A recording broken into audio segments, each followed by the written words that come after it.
Jeune garçon balingami soit côté moi il faut d'abord à connaître sexuellement. Ce n'est ni la faute à moi si ni à Mobali. Alors maman, laissez-moi vous dire que je suis aujourd'hui très contre ce que maman Tiffany vient de dire. Un débat où tu peux penser tout pour ça la réflexion à musica. Moi je pense qu'une femme qui se respecte doit garder sa virginité, son corps. Mais aujourd'hui c'est facile, tu peux voir la nudité d'une femme. J'ai connu qui est Tiffany. Mon Laurent, je ne sais pas ce que vous êtes en train de dire. Est-ce que vous êtes conscient de ça? Et puis, sache-le bien, il y a des hommes de Dieu, il y a des enfants de Dieu, il y a des hommes intellectuels. Les filles d'aujourd'hui ont perdu leur saveur, bazangi identité na bango. Et somba ba mituka yangoyo. Et loko salinini yangoyo. Et loko matisi mutupoto yangoyo. De voir nos musiciens aujourd'hui. Et là, on ça bilingue cimenterie, azoyemba cimenterie, bazola kisa moi si tala bozuignon soit tandi yango penza boye. Tiana nuboye, tiana nuboye. Bakomi kote kanzoto, bakomi kote kanzoto.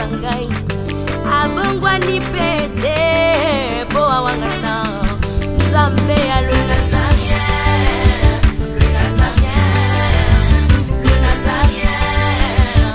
David Nazamba, ayebana kitoko kuma mukondima, atako babakola ki mafuta na musakolima. Lelo ya yo bolingo ebateli le nazarien, lipamboli oyo mona na katempeni mama kantelobi. Kola bien mapapu, masopi mafuta, toko kisi ena elongo na nzambe oyo babenga na makomi Jésus.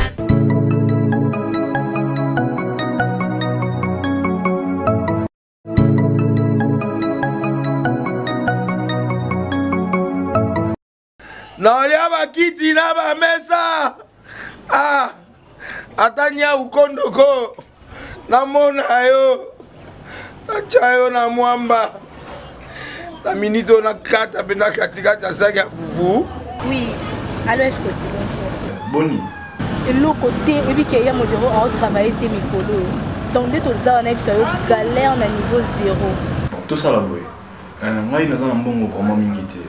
Mais nazo tchela bino moi mukio naza nango na agence moko boy Nazareta. Sarita qui dit sérieux. Oh. Maman, comment est bon donc yo pe ça au fouti mbongo tu na partir à poto biso to ya to jibilo. Na bengi ya Scotty. Agence moi ifungami comme nango Nazareta. Na kufie. Agence lisusu. Ndeke sasu mulongo kuna. Pour cela susu. Kuna eza mamba mulongo te. Ye si afuti mbongo kuna partir à poto biso tozoke ko récupérer biloko oli. Ah tika boyeko. Yiso mona makama bongo na monte. Bat pape si mbongo kuna biloko récupérer biloko oli na agence. Ezalaka. Mais yango ibandi. Maman. Leki nanga yebisi ngai mena ndimite. Na lingi na mona ki mona beso. Poli kamba boye. Na monde na ne salamate. Maman yebisa ngai.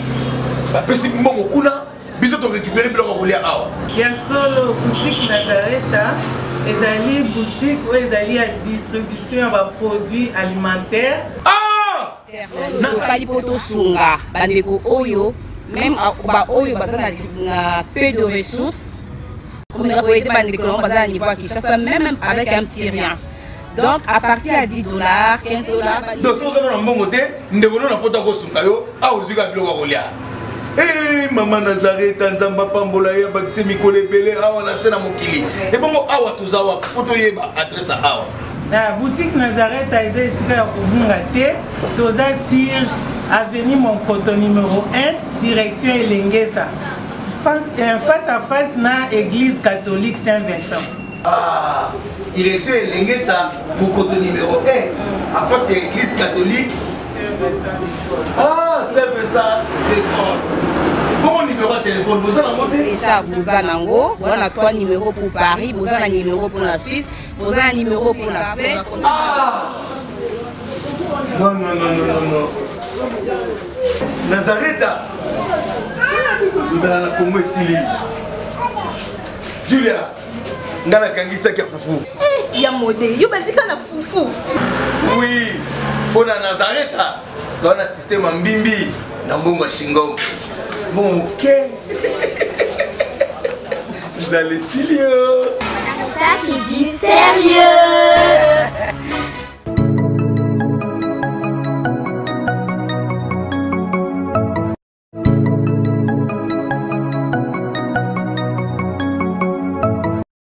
Toujours fidèle à mon poste, comme avait dit Abakouk. Ma mère en plein me vous dit bonjour, bonsoir. Et cela dépendra de l'heure à laquelle vous allez me recevoir dans vos maisons, dans votre émission que vous aimez bien, Mozindo à Motema. Et dans quel site vous allez me demander? C'est dans votre site que vous aimez bien aussi, www.nazareentv.com. Ainsi, j'ai encore une fois le réel plaisir de recevoir pour vous encore une fois mes deux confrères, c'est-à-dire une consoeur et un confrère autour du sujet que nous avons commencé la fois passée. Mais avant toute chose, j'aimerais d'abord vite aller à la technique, demander un élément, si possible, que nous puissions glorifier l'Éternel, lui qui a renouvelé ses bontés sur toi et moi, lui qui nous a comptés parmi les vivants. Il y a de quoi lui dire merci au travers ces cantiques. C'est parti.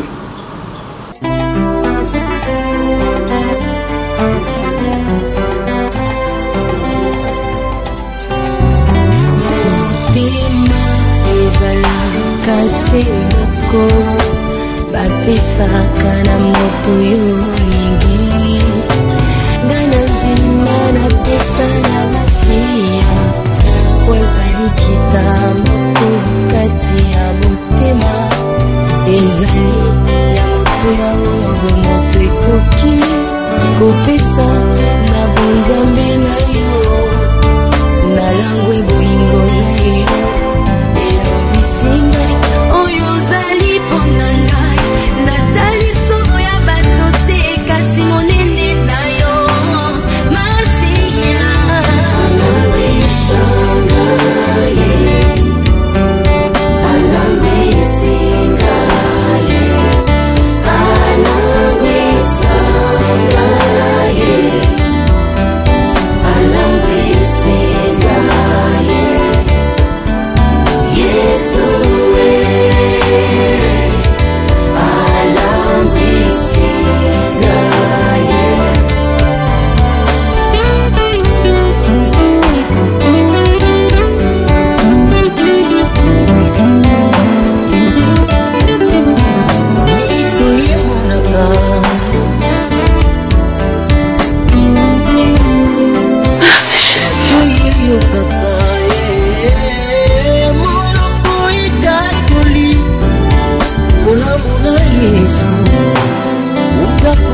Merci, je pense que ce cantique a fait plaisir à tous nos abonnés, hein, tous nos fidèles téléspectateurs.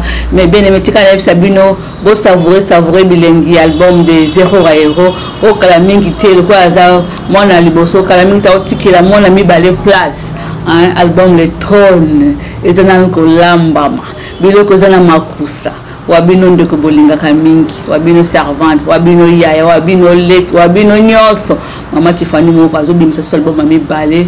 Voilà pourquoi azomona mona pe mingi na émission te pour à s'imprégner pendant mingi na studio.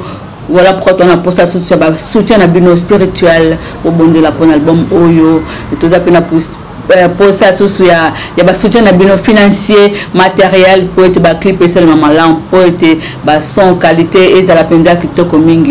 Merci parce que nebete bolinga biso peut beaucoup réagir au travers mbela otoza kubaka pour na bino nos pour biso na bino et zakande likamba famille et puis son bote na bande ko nyosa Afrique du Sud mikolo bolingo na biso na bangonde et mata et bande ko France bo sala moi ke ba na Afrique du Sud na bote na bino place na bino liboso o bo sala kanango. Voilà bien aimé, toi sur l'émission on a tantôt la Mozinda Motema au Dambe Bino Bande Konangami Balé to banda qui serait émission la semaine passée to le bela qui na thème Oyo Baba Lani une fois tant bazo botate ba comme ko taxer beaucoup plus batata mwasi banoko cause la base ya stérilité et puis to le bela qui to penga que sous point était ba jeune garçon balinga mingi soit côté na mona mwasi il faut d'abord à connaître sexuellement et en boita no pesa dot na ye bon na ya mbiso si bandoko na zaki na bango la fois passée na gauche na ngana zali na M de servante de Dieu la députée du Parlement céleste Tiffany Moko à qui je dis bonjour la servante. Bonjour Marie Pierre. Comment ça va? Tout est grâce. La santé? Tout est grâce. Ok, à ma droite, j'ai mon confrère Larsen Mouloaï, fils à papa, qui je dis aussi bonjour. Bonjour maman. Comment ça va? Tout est grâce, comme dit ma Tiffany. Est-ce que tout va bien? Non, je suis à l'aise et bien. Et moi, là, ça va pour tous ceux qui auront encore l'occasion de te suivre encore une fois au travers de cette émission Mozinda Motema. Oui, je bénis le Seigneur parce qu'il m'a accordé ces temps si favorables devant ce peuple saint. Et j'aimerais dire à tous ceux-là qui vont nous suivre en ces moments que vous serez vraiment bénis, vous serez bénis de la part du Seigneur, bien sûr. Restez branchés sur Nazarien TV, nous vous aimons beaucoup de l'amour du Christ. On est avec vous et merci à toi aussi, Maman Maria, de m'avoir choisi parmi tant. Tu m'as donné cette occasion de donner aussi, de mettre aussi en place nos idées venant de l'Éternel. Merci beaucoup à Mouloaï aussi. Mouloaï, un mot pour tous les téléspectateurs, un bonjour. Bon, juste à tous les amis, surtout de l'Afrique de l'Ouest, hein. Tous les amis, je les salue. Hein. Toutes les mamans qui sont au fin fond là-bas au Mali. Aujourd'hui, je suis toutes les mamans de Mali. Surtout que nous sommes mamans de la femme aussi. Toutes les mamans de Côte d'Ivoire qui sont encore au Bénin là-bas. Je les salue. Je vous salue. Je vous tu sais quoi? Oui, je connais toutes ces histoires-là. Tu n'as pas bien parlé. Non, moi j'aime bien le dire quand même bonjour, puisque toutes ces femmes-là même. Tu parles comme des Maliens. Comme des Maliens. Moi j'aime que tu parles comme des Béninois. Ah, les Béninois. En tout cas, je fais. Comprenez, bande on a baba mesana kolomba. Baza bakolo émission tu metane bazo la encore. Baza kana posta wana ka kolomba comprenez les émotions, ba mesana kolomba loba. Tozo ko bana ngomel comme na biso bien aimé to suka la fois passée na était no poto zonga mwasi mamuko banda kolomba katikati na bana basi na bana mibali. Bali balinga toujours kaka soka zi mwasi to tonga no mwasi mamki ya moto to évoluer il faut d'abord connaître et pour ba koma ko banga bitamuso ko no pesa dot na ye et que moi ça bota kate ya yango balinga ba mekana no achela nous émission ko pesa dot de collecteur. Maman Myriam, je ne changerai pas vraiment d'avis par rapport à ma propos nangai. Je dirais aujourd'hui le problème c'est les femmes. Le problème est abassi puisque on ne peut pas prendre la femme par force basali ne bolingo non. Le problème est d'abord moi si ce que moi c'est une identité naïe c'est qu'elle est ce qu'elle doit donner à sa société ainsi que ses pauvres parents au bandimi ko bota pe ko tangisaye ko bokolaye elle ne peut pas vraiment céder son corps avant le mariage ce que moi na moi si a commis ko pesa ko céder corps naïe puisque le garçon a dit j'ai dit bon et ça puisque ami habité hein Et les autres harcèlent, comme harcèlement, hein, parce que comment tu as des groupes de force, et puis tu donc, on est bêtisé que soit tu lis, soit tu bois, on commence à me soir on dit mais là c'est facile. Mais ce qui n'a ni je ne peux pas accepter que l'homme se joue de moi. À mon avis, on a le mariage, non, pour quelle fin? Moi, je pense qu'une femme qui se respecte doit garder sa virginité, son corps. La Bible les a clairs. Ils attendent plus. Elle doit garder sa virginité. Elle doit garder sa virginité. Maman est trop comme on a. Là, il savant de Dieu. Ils ont représenté Bilingue Banabasi.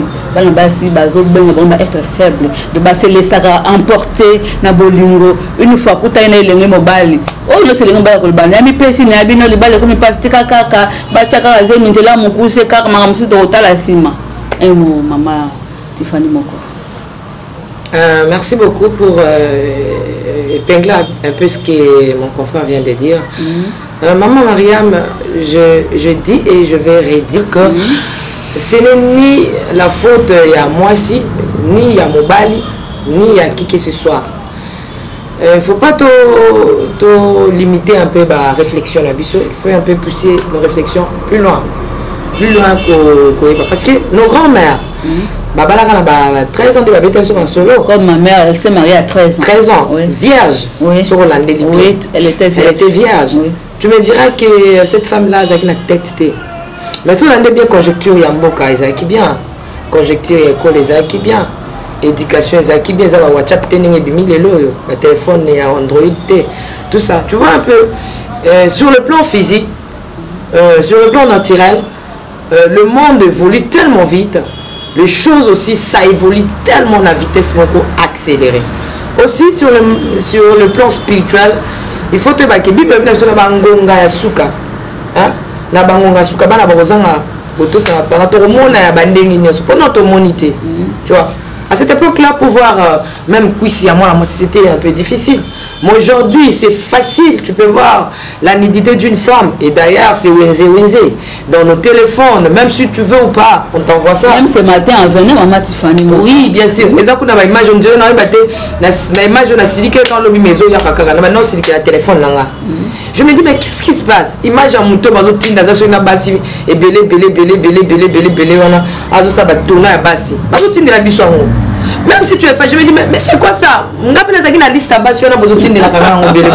Tu es fait, on t'envoie ça. Tu es fait, mais qu'est-ce qui se passe avec de nudité comme ça? Vous envoyez des gens. Tu vois un peu de telles choses. Donc, allez-y comprendre que Dorum Namikola Souka, Satan a tiré bloc on est surtout en marche. Et que j'avais dit que le diable a réduit à ce que mon temps, mon la valeur T. N'importe quand moi c'est maintenant mon anjo tu as la valeur, mais à cette époque-ci, notre époque, le corps est sur la valeur. Mon côté, si tu fais des fiers, moi la paupière Azali, si tu fais des fiers, excusez-moi, corps il y a moi la mobile il y a électrique Azali, tu vois un peu, bah sens, ce qui est un de je refuse pas, je ne peux pas aussi boycotter ses pensées, et ça idée naïe réflexion naïe dira à dire que c'est la faute à la femme, entre guillemets, la faute à la femme, comment?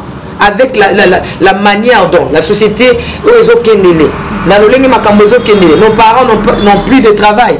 Si moi je sais tes capacités là et que l'esprit du Seigneur a tenu tu penserais que l'autre Tiffany va faire ça? Si quoi maman Tiffany n'a pas tout le club à part parce qu'on travail tu bazo ko possible venir comme on dit en français besoin bana bangote yango ça n'importe quoi mais maman Mariam, ce qui était caché n'est plus caché, c'est maintenant ouvert. Tu vois un peu, à cet âge-là, excusez-moi, moi ça va nous remettre tout ça, tout ça. Mais à un moment où Internet, il y a un sort, film à porno, tout ça, tu peux aller naviguer, tu vois de n'importe quoi. Moi, on a déjà 9 ans, 10 ans déjà à Yebi, au moins on se voit. Il n'a aucun soni. Tu vois un peu, aucun soni par rapport à quoi? Donc il a déjà l'idée sur le corps d'un homme ou d'une femme. Tu vois un peu de telles choses. Moi, la première, c'est déjà. Azam Salate, Anne, et l'autre côté, Nente, et l'autre côté, WhatsApp, oh, bah, Tchelibiso. Tu vois, maman Mariam. Donc, je dirais que l'éducation a un problème. C'est-à-dire, les parents ont fait leur éducation en quelque temps. Pas en quelque sorte, je peux dire oui, je peux aussi dire non, parce que nous devons. J'aimerais que dans le débat, penser, tout pousser un peu ma réflexion à Bissau Moussika. Ne parlons pas seulement pour le plaisir de parler, mais essayer un peu de remonter un peu le débat. Voilà. Tu vois un peu, je ne peux pas dire faute d'éducation. Oui. Au cause de la famille, bien. Les parents t'ont indiqué. Mais avec cette vitesse, il y a modernisation, maman. Il y a des problèmes de modernisation. Modernisation. Il y a technologie. Technologie. Ceux qui parlent lobby A et qui sortent dehors, à qui écoute à WhatsApp. Est-ce que c'est les parents de Mbaïbisi qui écoutent un film à pornographie d'internet? Mais non. Okay. Tu vois un peu, c'est ça. Là, je comprends. L'arsène Mouloa, autant que papa mingi alors, maman, laissez-moi vous dire que je suis aujourd'hui très contre ce que maman Tiffany vient de dire. Pourquoi? Puisque ceux qui te le bas, non, on ne peut pas donner quand même. Je donne mon opinion, on ne peut pas donner quand même la faute vraiment aux parents. Pas vraiment. Non, elle a beaucoup donné la faute à la technologie, la société, la technologie, ainsi de suite. Je donne un exemple simple. Moi-même, avant que je travaille chez Nazarin, j'ai suivi les témoignages de Madame Tiffany. Ah bon? J'ai connu qui est Tiffany. Pourquoi est-ce que, tant que y a Bandaki Kokola, je pose la question. Il y avait la nouvelle technologie. Il y avait des téléphones, il y avait des pornographies. Tant que banda okende ba campus kuna to yedi ke ngomba wana ba matakango so nengo mati okitani bongote. Donc nengo mati campus kozonga na yo se ko beba. Pourquoi ya beba te? Est-ce que ba parents na ye bazalaka na façon ningi ba bando sala la makamo? Que na règle de exception ça n'a raté. Non, vous savez, non, exception ça. D'ailleurs, j'avais soulevé ces arguments-là. Vous savez, non, si moi j'ai ces capacités-là, il y a qu'on vaincre. C'est pas Tiffany 2, c'est pas Tiffany 3. Mais le problème d'abord c'est quoi? Le problème d'abord c'est quoi? Les filles d'aujourd'hui ont perdu leur saveur, bazangi identité na bango. Connaître d'abord ce que je suis étant que femme. C'est-à-dire naïeba, quand je parle, on doit savoir que c'est la femme qui parle. Donc si je vis avec un homme, il faut que moi mon sentir que je suis dur. Bana basi elengendo etondi na bana basi bakomi lelo koteka mama me bakomi koteka bakomi koteka nzoto. Pourquoi? Puisque biso tokolo na bamboka. Mais maman, excusez-moi, excusez-moi maman Maria. Moloa, je ne sais pas ce que vous êtes en train de dire. Est-ce que vous êtes conscient de ça? Et puis sachez-le bien, il y a des hommes de Dieu, il y a des enfants de Dieu, il y a des hommes intellectuels au Maroc Bisso. Je ne sais pas quel genre de débat au niveau de la Bisso. Maman Maria, tikana ibisayo, moi si oyo. Aujourd'hui, je peux me dire que non, Dieu merci, parce que tu m'as donné les Nazaréens. Tu as donné aussi aux enfants de Dieu les Nazaréens. Et que je n'ai pas toqué la porte ailleurs pour chercher le travail. Mais dis-moi un peu, maman, lorsque la femme se présente pour chercher le travail, qu'est-ce qu'on voit? C'est le sexe tout d'abord. J'ai mon intelligence, je sais me défendre, je fais le droit, je fais la politique, la science politique, je fais, mais lorsque je me présente pour chercher le travail, qu'est-ce que ce PDG, ce directeur voit? Le premier, en premier lieu, c'est quoi? Dis-moi mon Loï. Mais vas-y un peu à l'université. Mon Loï, s'il vous plaît. Naba université. Tu étais à l'université. J'ai étudié. On va te dire que les professeurs vont te dire que petit yon rozwani, yé pas non bongo, parce que tu es mon Loï, tu es un homme. Mais chez moi, il me dira, mais qu'est-ce que je vais prendre sur toi? Hein, petit, tu veux 18 ou tu veux 20 ou bien tu veux 15. Attendez le matin. Qu'est-ce qu'il voit? Le code sexe naïf. Si je ne donne pas. Oui, merci maman Tiffany Moko. L'arsène Mouloa, un commentaire, c'est ça. On réagir puisque moi je suis là pour réagissez téléspectateurs. C'est comme si maman Tiffany Alia Binisami Bali na erreur moroboy. Pas biso to yebike nous lui mon poloso. Pelengendu te bana basi baba spécialiste. Dans quel sens? Maman Tiffany a évoqué car à l'université, dans le milieu professionnel, ainsi de suite. D'abord, la femme, qu'on s'est présentée devant un homme, c'est déjà un esprit. Elle dit que nation s'est présentée devant le directeur Wana déjà, et elle dit que ce qui a posé la première question, deuxième question, la quatrième, déjà esprit Wana la tiango. Ce que tu penses, c'est ce qui va t'arriver. Ce que déjà tu penses au bini que non, tu n'as que la maman Tiffany Bouyko, bon on appelle cet exemple, n'a que la maman Mangobo. hein, directrice ya société Bidia. So na komi wana na biki maman na lingaka ne ba mi bali ya zo chance ba mi bali. Déjà na esprit nanga si je pense à ça, ça va m'arriver. Voyez. Mais si une femme connaît que mon corps est sacré, mon corps là est sacré pour la personne, la seule personne à vous en coupe. C'est-à-dire à l'andinga ko banda lelo tu to mataka ba campus à Hollande. Mais voilà, aussi la 10e anniversaire. Il n'y a pas de problème. Non maman, non. Ne pensez pas que tout le monde a la chef de promotion. Non, je connais des filles. Professeur a tellement le bique yé penza kataranae. Fille a le bique non yanga to ga au monde. Fille a le bique yanga comme on a. La fille a écrit officiellement. Elle a écrit officiellement, le professeur avait délibéré la fille. La fille a gardé ma TP nationale. Donc, comme il a fait de l'année, prof a le dit, non, toi tu me suis, bon, à travers une institution reconnue, on ne peut pas citer le nom, tu rejoins au bureau. La fille a le bureau que je veux venir. Jour où on a la fille à Bénin, on a dit que nous avons tes papiers à TP, puisqu'on a la bande qu'on a la TP. J'ai pris tout, j'ai donné à la fille. La fille est partie, le prof l'a proposé. Je sais que non, si tu veux, je te donne 18. La pratique un stage professionnel, je te donne 18. Point sexuellement Azalaka, maître de stage. En plus de cela, Azalaka est sous prof, Azalaka abandonné ce cours, il y a principe d'animation. Bon, voyez, les profs là, nous sommes les Azalaka, kata. Mais Azoka fille, puisque la fille est ceux qui ont monique non, ceux qui n'ont sali droit, moi la mobilité, ceux qui ont côté sa document place tel, moi mobile wana alignera pas tout est kamai. Merci beaucoup Tozo kanga parenthèse to fongola weza mamal quand même ça le to suki sinde émission to banela pas passer. Wana ke na osenga ndeko Valentin Peli atila biso vidéo bongo to kutanisi. Nga mo nanga lokola ngala futela ndako na ngai. Na luka nanga libana na uzomba nanga to koti na kati to yoka na ndenge na biso apesinga mwa muke na ngai na bana leisa mwa nanga ubie famille na ngai yango wana pe biso tozo mona alikamusu sezo lekela biso mabene koiba mabeni ni kozwelo kwa mutu me biso toza amale alezi moye kutu ezate na basoda bazwa utungisa biso so iba kuchi biso to lukambo ifoka ukanga totelema na biso libana ce que je veux dire, c'est que je veux dire, mais les côté au basoda, les policiers, les policiers, il faut que gouvernement, pesi mikano ke kuzu na hôtel, to pekisite, mais biswa to lingi kuzu. Parce que, chômeur, bazali, ou bazwaka frère, hôtel, bazali, bisoka moi 1000 francs, même 500. Dans ces pays tonake. Alors ce qui a bombé ici à BBC un peu plus pareil à Yaba Congolais. Pour nous soit 1000 francs 500. Je lui cousu pas cousu à moi cher bi. Ozuma Elisabeth ya banene na couloir okenika cousu banene.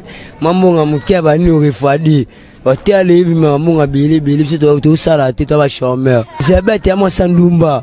So zuma sandumba, moi shaba okenika na cousu. Mi fa rebelle. De Lumumba, papa Lumumba mi balo sangisi mi fan bigaka vous si pour ça mobali banini ya ko ba mingi ezati likanisa matate sika ka shaba bongo basunga baya mabe taka baya musuba zanga babodo baya ka awa shaba barifadi moi nguya banini nguya ngu jamais ba matisa so ba matisa mate ba frene baya shaba kaka baya ba pina baba cité moi 1500 baya.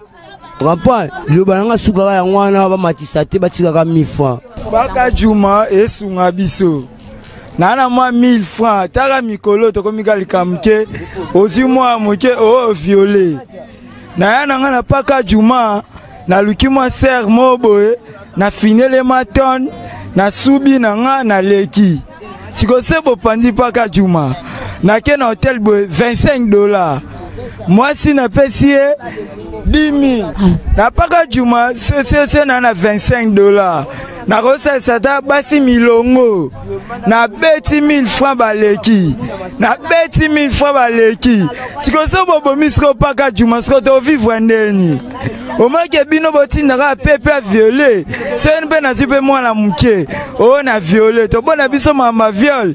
Na nga na paka Juma. Merci Neko Valentin Peli wasini masala technique Nikolo pe na sima caméra kaka yewana mwana mayele mingi bwanwa bongo bande ko to landi biso sur longo vidéo Mama Tiffany moko tous en mois de la femme mois de mars organisation des Nations Unies décréta pour les femmes du monde entier, c'est-à-dire du 1er mars au 31 mars, tout un mois pour que la femme s'exprime, pour que la femme fasse ceci et cela.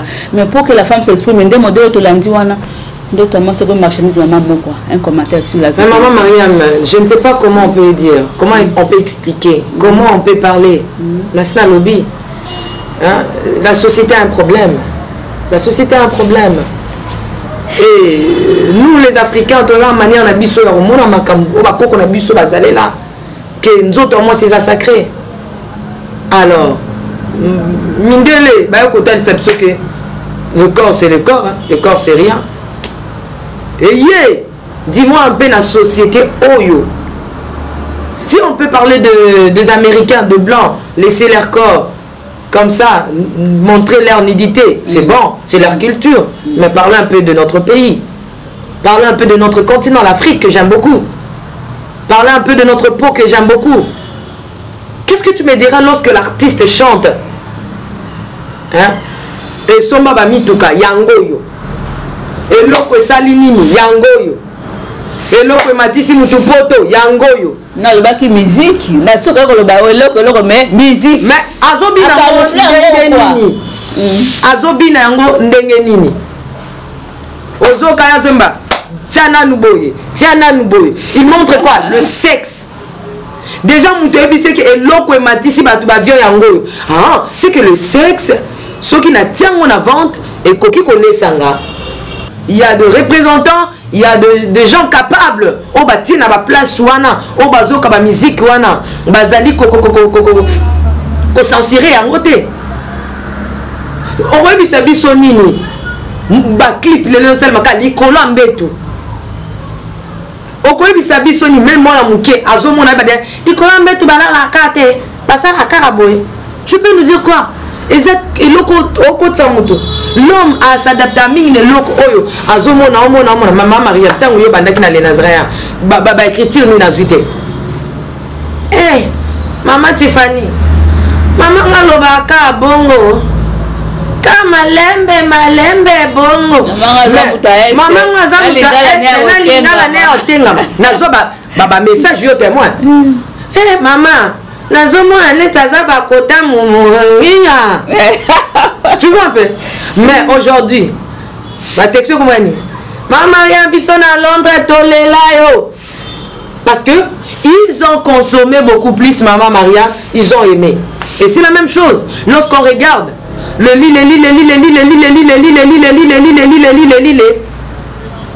au moment là les gens vont chercher à connaître qu'est-ce qui se passe au lit.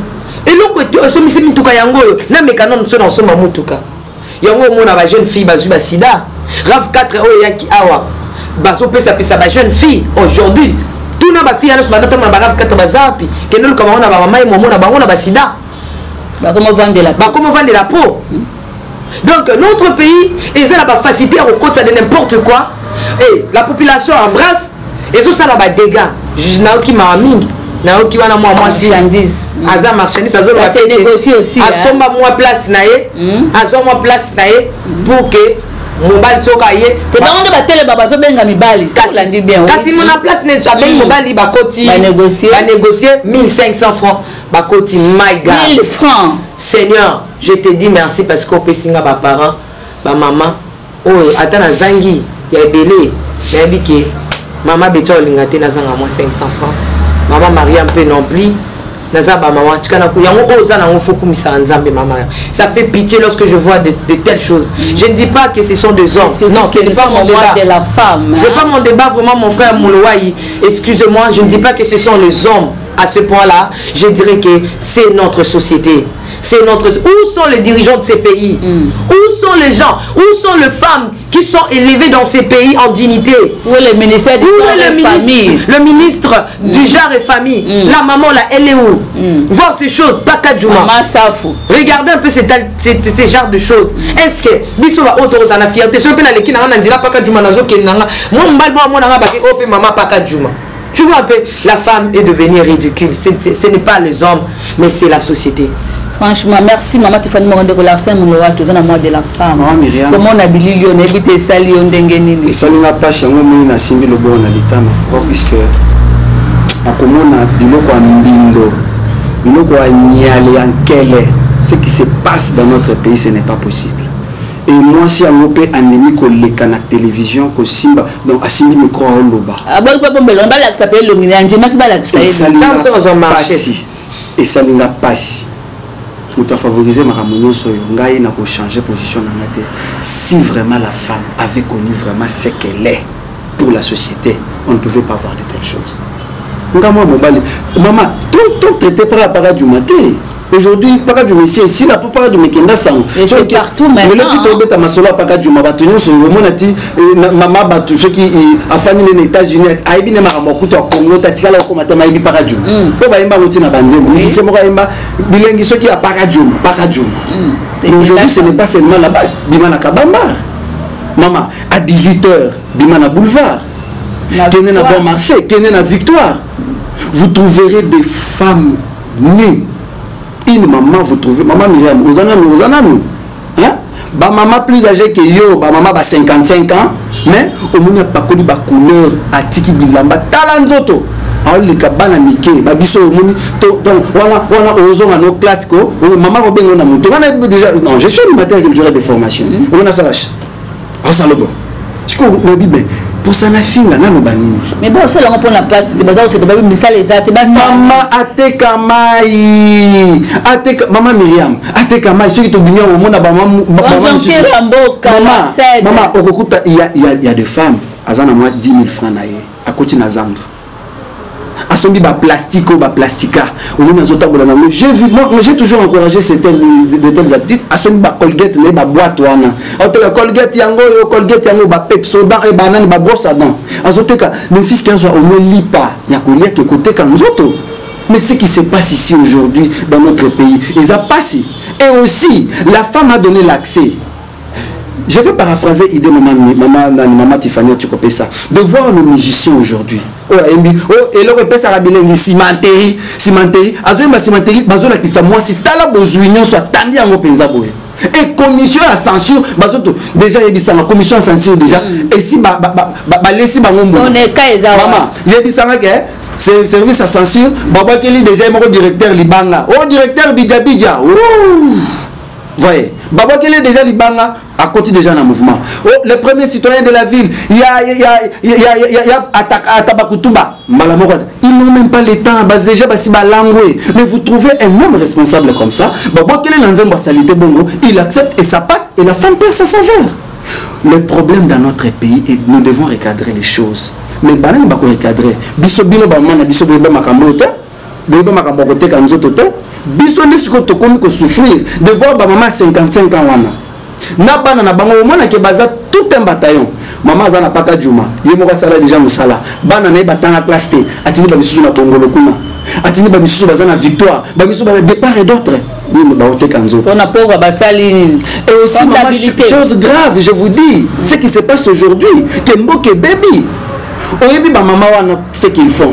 Ngai mwana mobali nazo semence dangana ki kolana na mwasi wana. Azu prudence wana ke ko tekela ba musicien, ake ko tekela ba to mokili pour ba sala ka succès na semence bana bani bala ba. Voilà pourquoi aujourd'hui le pays est en faillite puisqu'on n'a pas des hommes responsables capables de réfléchir.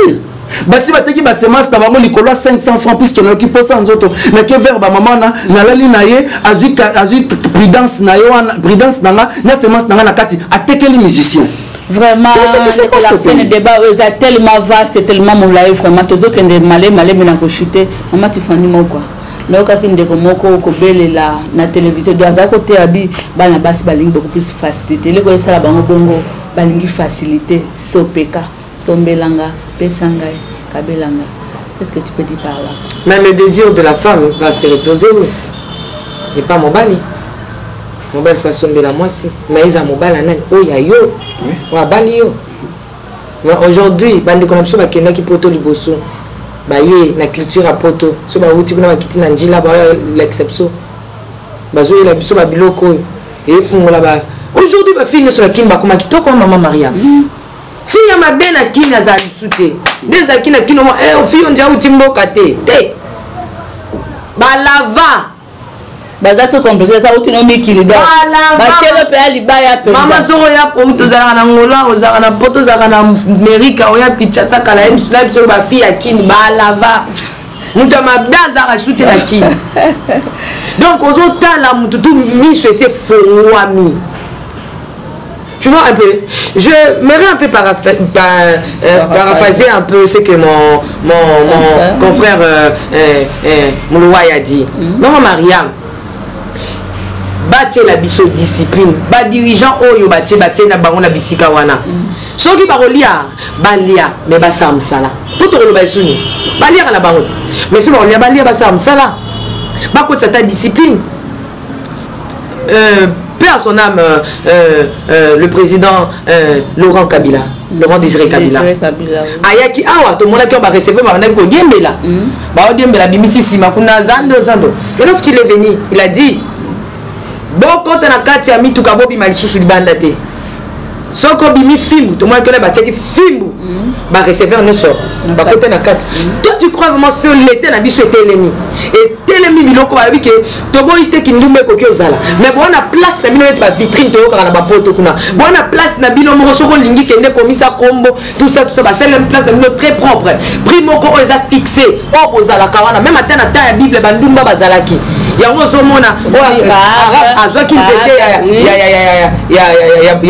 ya bo kilo na e abomaki na tama na ceinture na e bandumba bazalaki bazwa kindumba kende sala bali batia commission moko soki ezalaka soki bezalaka te batia commission moko betalaka bandumba ba na place na bango fixé. Mais lorsque bozo tika bango baza ba champ méchant bazo détruire jeunesse, vous la laissez ça et là partout. Sa jeunesse et comme il peut y congolaise, regarde un peu ce genre de choses. Nyongo et combien nyongo. Yango mona mambala mona akena ki na paka juma abimina maman paka juma ayazo mona jeune fille ba tout bien éduquée petit. Donc il me trouve comme cette maman là de paka juma parce qu'il a couché, il a passé sa nuit avec cette dame là de Pakadjouma et il voit toutes les femmes sont devenues comme des Pakadjoum et des Pakadjounesses. Vraiment, tous les dénigrer Bangote, mais ça fait mal. Tous les dénigrer beaucoup plus. Et en plus ça la mère, pas qui la bango place. Il faut tout le bélango franchement, donc la scène est toujours chité. Conclusion, là pour le basouka pour la été nouveau parce qu'on a besoin ici pour bélément. Maman Myriam, rien d'autre que appeler conscience, que surtout éveiller conscience, il y a l'autorité d'abord. Autorité, il faut baser à place na bango que chacun fasse son travail selon. Quand on travaille, on doit s'éloigner des sentiments. Pour musicien tel a embingai, alors tous les autres moi tous à besoin moi si tout tandango batounon sobamona. Non, ici nous ne sommes pas nous sommes à Kinshasa, Kenya na ba province. Kenya na ba province au na 2005 je suis rentré dans ma province. Moi si kitoka za la province sawa. Na kana ngakuna on dirait ba fille so ba bato Branham. Mais on a Kinshasa kaka partir à Awa. Mi pene libanda. Tolo libanda. On devait déjà réfléchir à éliminer cette histoire-là. Si la famille n'a pas réussi, l'État peut faire son travail. La carte nous on attend de la savante to telemis pas mutu kana benge lenge maswana ma belle ati sengle ma belle nyoso libanda benge mama yaka omuntu nzoma sikito ko chata moi babe on cache care. Oh merci maman na yoki ngaso la mwana na telemis ça rappelle na internet maman le tina mariage kende na basala de fête toujours qui vers samedi to kuta moi ça libala na mobile na comprendre raté ma belle libanda ma belle wana eza ya muninga ozo tandela ngo batunyo so bazotala pourquoi tu es une femme mariée et Bassi Missoussou, tu t'habilles très mal. Une maman de 45 ans, de 50 ans. Tant que là, tu as déjà si le garçon te dit je t'aime, pourquoi? Tu vois déjà les corps. Vous voyez maman. Donc, pendant là, Bassi d'abord va reconnaître au Bazali. Ceux qui m'ont dit au Bazali, à cause de n'importe quoi. Ba parents bazo responsabilité na bango ba jeune garçon ba maman na bazo benda biso oh ata ya nyongo toi tu ne sais combien tu perds.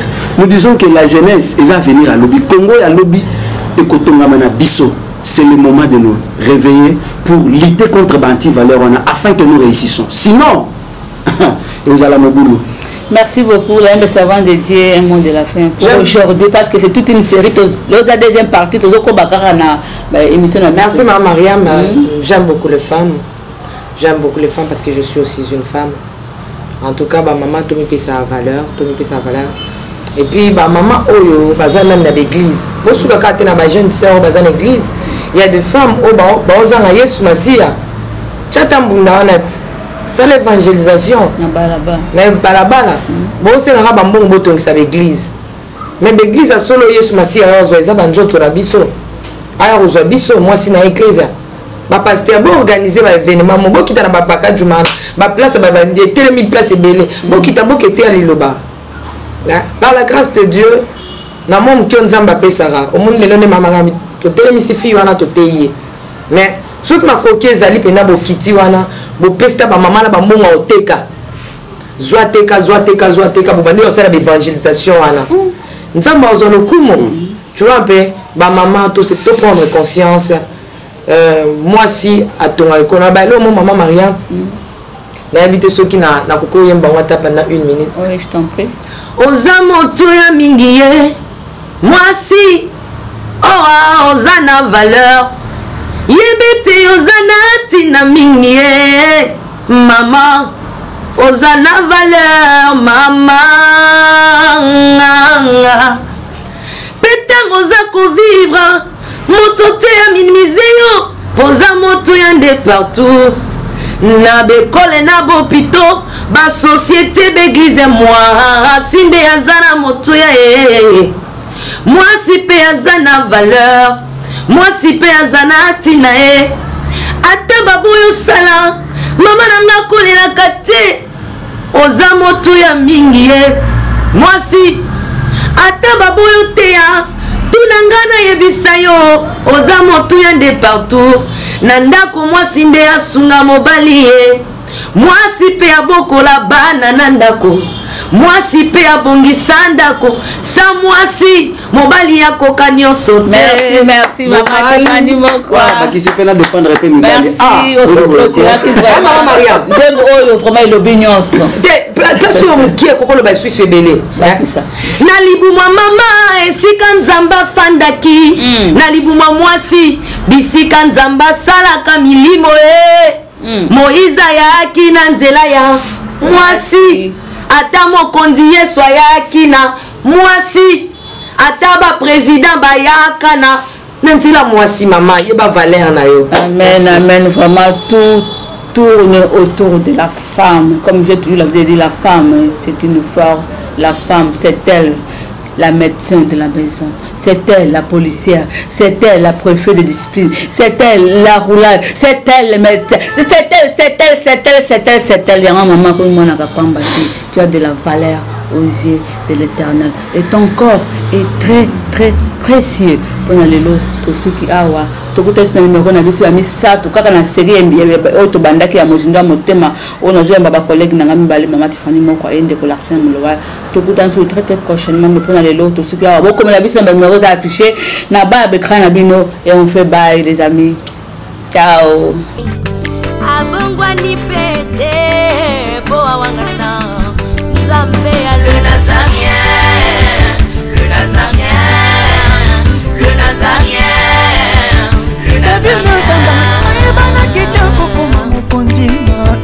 Atako babakolaki mafuta na mosakolima lelo ya yo bolingo ebateli le Nazarien lipamboli oyo emonanaka te mpeni mama kantelobi kolapie mapapu masopi mafu